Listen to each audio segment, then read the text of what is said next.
Olá pessoal, meu nome é Zeca, eu sou professor do curso de eletrônica e eu estou gravando esse vídeo como uma revisão da aula que a gente viu hoje, a primeira aula, a aula de apresentação. E inicialmente a gente começou falando para quem era esse curso. Esse curso ele é basicamente para quem pretende conseguir uma certificação na área de eletrônica analógica. No entanto, a gente também vai abordar assuntos como eletrônica digital, a gente vai abordar assuntos como instalações de redes elétricas de baixa tensão, respeitando a NBR 5410. A gente vai capacitar vocês a utilizar as instrumentações que um técnico em eletrônica usa, como ferro de solda, multímetro, osciloscópio e tantos outros. A gente também vai capacitar vocês a realizarem manutenção preventiva e corretiva de aparelhos eletrônicos, bem como a gente vai ensinar vocês a conceber equipamentos eletrônicos do zero, ou seja, vocês vão aprender desde a desenhar as placas de circuito impresso, vocês vão fazer isso na prática, vão desenhar, perfurar essas placas, colocar as peças, soldar cada componente, entender o funcionamento de cada componente e o porquê cada componente está ali, para que vocês consigam entender como funciona toda a lógica por trás do funcionamento daquele circuito, certo? O formato das avaliações vão ser avaliações em sala de aula, eu observando o desempenho de vocês, as avaliações em atividades práticas e avaliações escritas do material teórico, certo? E uma dica que eu deixo é que vocês anotem tudo que puder, seja no caderno, no bloco de notas, numa agenda, qualquer coisa. Tomem nota de tudo, beleza? E a lição número 1, a lição mais importante, é que vocês nunca devem manusear aparelhos energizados, circuitos energizados, sejam eles aparelhos eletrônicos ou na rede elétrica, certo? Não importa se alguém lhe diz, fulano trabalha com isso há não sei quantos anos e trabalha com circuito energizado. Gente, vocês são nossos alunos, vocês são nossa responsabilidade, então cabe a nós orientar vocês que não se deve trabalhar com circuitos energizados. E vocês, enquanto alunos da nossa escola, vocês não vão trabalhar com circuitos energizados, certo? Mesmo assim, vocês vão utilizar equipamentos de proteção individual. Os equipamentos de proteção individual obrigatórios são luvas, que são luvas parcialmente isolantes, mas elas servem para proteger principalmente de danos físicos, como por exemplo, se uma chave de fenda escapar e for no seu dedo. A intenção da luva é proteger mais para danos físicos do que de um choque elétrico de fato, porque vocês não vão tomar choques elétricos, porque vocês não vão trabalhar com aparelhos energizados, com circuitos energizados, certo? E é obrigatório também que vocês, nas aulas práticas, utilizem algum tipo de calçado isolante. O ideal seria uma bota com isolação, no entanto, um calçado fechado com solado grosso já atende essa necessidade. É desejável também que vocês usem óculos de proteção e máscara. Os óculos de proteção são para, se porventura voar algum estilhaço de alguma coisa nos seus olhos, é bom que vocês estejam com óculos. E a máscara é porque o estanho, enquanto é derretido, ele solta gases nocivos aos pulmões.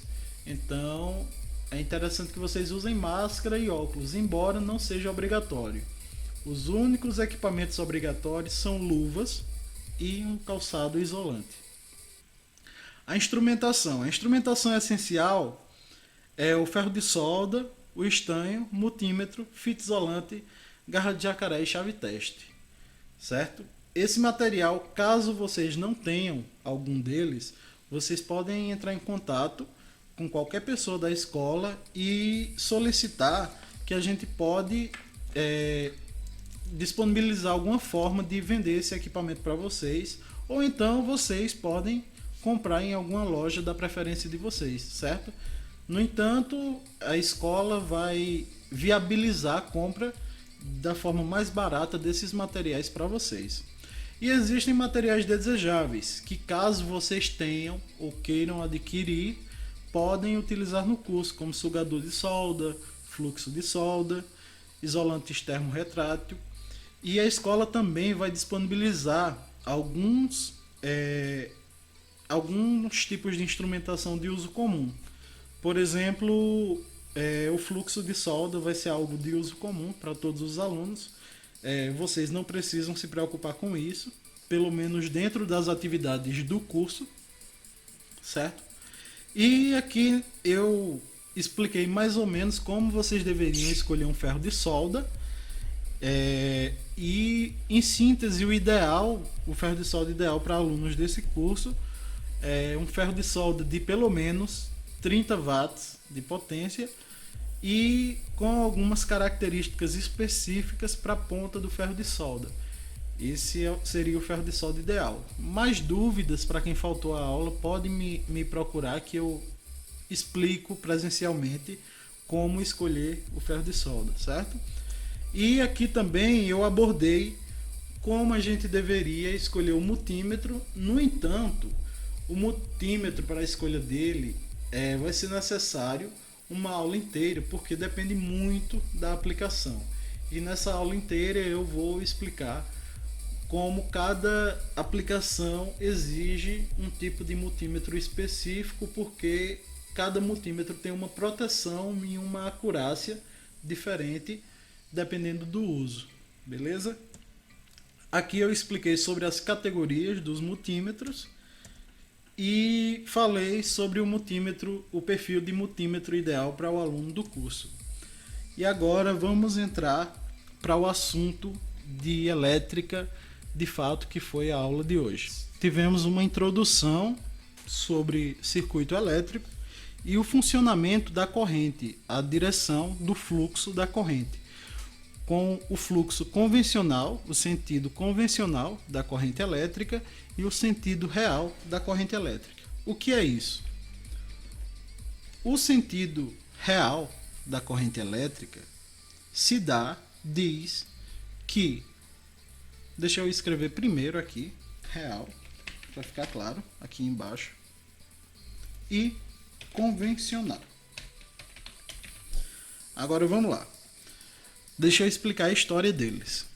O sentido convencional é o sentido adotado pela literatura mais antiga, e a literatura atual ainda mantém esse sentido, porque as pessoas acreditavam que os elétrons se deslocavam do polo positivo para o polo negativo.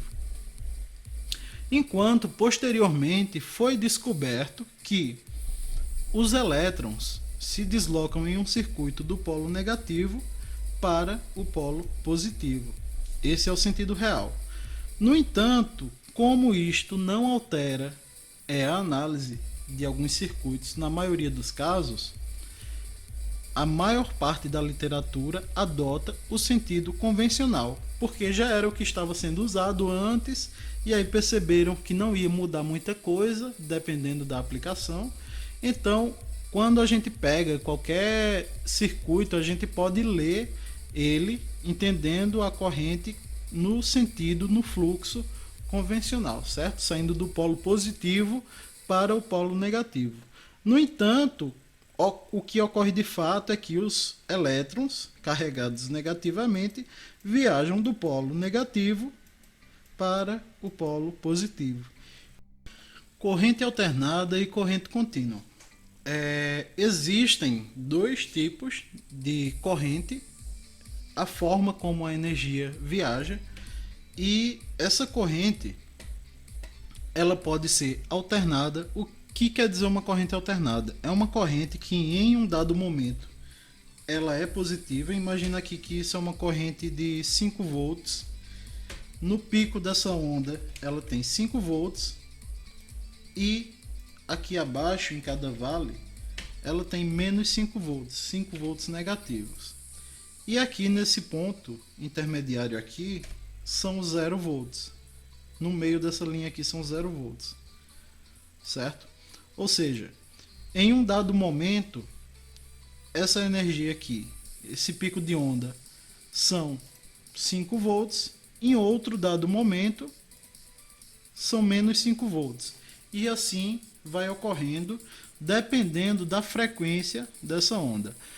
A energia elétrica que nós temos na tomada das nossas casas, pelo menos aqui na região Nordeste, ela é de 220 volts. Meu Deus, como eu escrevo mal no Paint. A 60 Hz. Meu Deus, era melhor eu ter escrito no teclado. A 60 Hz. O que quer dizer?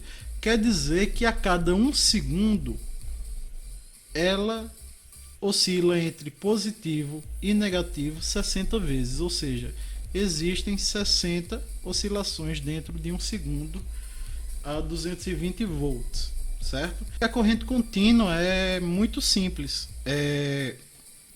Ela precisa de pelo menos 2 condutores, onde aqui no condutor que a gente vai chamar de condutor positivo, a corrente viaja em um estado positivo, e o condutor negativo, a corrente viaja no estado negativo, que geralmente você encontra fontes de corrente contínua, são fontes de notebook, pilhas, baterias, são essas fontes que geralmente tem 2 fios, onde a energia elétrica é transportada através de 2 fios. E aí você pode me perguntar, professor, mas na tomada existem 2 fios também. No entanto, o que existe na tomada é um fio de fase, onde a corrente está lá alternada, está se alternando entre positivo e negativo, e existe um fio de neutro que serve para escoar a energia restante utilizada pelo circuito, porque essa energia tem que ir para algum lugar, certo? E escoa diretamente para a Terra, através do fio neutro. O fio fase traz a corrente elétrica e o fio neutro escoa a energia para a Terra, certo? A próxima parte da aula, a última parte da aula, eu expliquei o que é diferença de potencial. E aí, nesse curso, para explicar conceitos elétricos, eu vou fazer analogia com água, porque eu acho mais fácil das pessoas entenderem, certo?